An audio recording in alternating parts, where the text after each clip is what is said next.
अब बात करेंगे मार्केट की। यूएस डॉलर के मुकाबले रुपए में गिरावट हुई है। भारत में महंगाई बढ़ने की संभावना है। भारत में जीएसटी और जीडीपी में काफ़ी अच्छी ग्रोथ है। सोने के दाम कम होने की संभावना है। तो ये मार्केट का हाल हम आपको बता रहे हैं। यूएस डॉलर के मुकाबले आपको बताते चले कि रुपए में गिरावट हुई है और इससे कहा जा रहा है कि भारत में महंगाई बढ़ेगी। भारत में जीएसटी और जीडीपी में काफ़ी अच्छी ग्रोथ दर्ज की गई है। सोने के दाम कम होने की संभावना है। तो ये जानकारी सामने आ रही है। हमारे साथ इस वक्त मार्केट एक्सपर्ट के तौर पर आकाश जिंदल कनेक्टेड है। आकाश जी, वेरी गुड मॉर्निंग। और आज खबर ये है कि भारत में हो सकता है कि महंगाई बढ़े, हालांकि जीएसटी और जीडीपी में अच्छी ग्रोथ है। और क्या इन्फॉर्मेशन देंगे आप मार्केट के मद्देनजर हमारे दर्शकों को? देखिए, बिल्कुल अच्छे से आपने चीज को बताया है।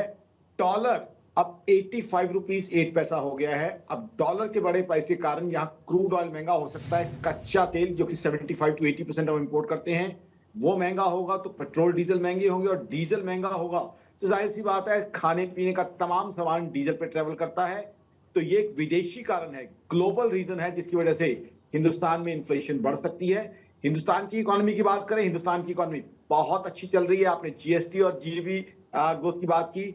यहां आपको बताऊं, रिलीजियस टूरिज्म हिंदुस्तान की इकोनॉमी में बहुत कंट्रीब्यूट करता है। खाटू श्याम धाम के अनिल अग्रवाल के साथ मिलकर मैंने जो रिसर्च की है, रिलीजियस टूरिज्म हिंदुस्तान में बढ़ता जा रहा है, तरक्की करता जा रहा है। तो हिंदुस्तान की अपनी किसी तरह की इकोनॉमी की दिक्कत नहीं है। हाँ, ग्लोबल इंपैक्ट का हिंदुस्तान की इकोनॉमी पे इंपैक्ट आ रहा है, जो डॉलर का रेट बढ़ा है, और साथ ही साथ जो यूएस फेड ने एक हॉकिश स्टैंड रखा है। हॉकिश स्टैंड दर्शकों को एक्सप्लेन कर दूं, इसका मतलब यह है कि एक टाइटर इंटरेस्ट रेट पॉलिसी, जो यूएस से एक्सपेक्टेशन थी कि 2025 के अंदर भी लगातार रेट ऑफ इंटरेस्ट कम होंगे, वो अब धूमिल होती लग रही है। उम्मीद यह है कि 2025 में शायद यूएस मात्र 2% रेट ऑफ इंटरेस्ट कम करे।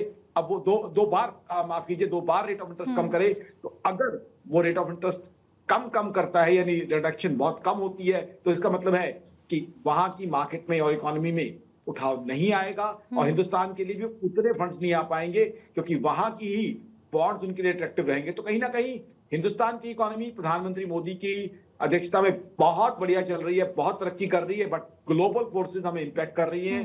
डॉलर का रेट वाकई हमारी इकोनॉमी के लिए, हमारी इन्फ्लेशन के लिए दिक्कतें पैदा करेगा। यूएस फेड का हॉकिश स्टैंड भी हमारे लिए कुछ ना कुछ दिक्कतें बढ़ाएगा, जो कि पूरी दुनिया के लिए बढ़ रहे हैं। साथ ही साथ जो जियोपॉलिटिकल टेंशन है, चाहे रशिया यूक्रेन वॉर हो, चाहे इजराइल का इशू हो, सीरिया का इशू हो, या बांग्लादेश के अंदर जो अफरा तफरी मची हुई है, वो भी ग्लोबल इकोनॉमी को कहीं ना कहीं नुकसान पहुंचा रही है। बट इंडिया की इकोनॉमी स्टैंड अलोन बहुत अच्छी चल रही है। अभी जैसे मैंने बताया, रिलीजियस टूरिज्म बूम पे है, वो इकोनॉमी को मदद कर रही है। उससे पहले अक्टूबर में प्री दिवाली सेल्स बहुत अच्छी हुई। नवंबर की बात करें, मैरिज सीजन पे जो एक्सपेंडिचर है उसने ठीक है जीएसटी में आकाश और जी, जीडीपी इसी ग्रोथ पॉजिटिव में नोट पर कि हमारी इकोनॉमी बूम कर रही है और कई सारे फैक्टर्स हैं जो कि इसके लिए इंपॉर्टेंट है।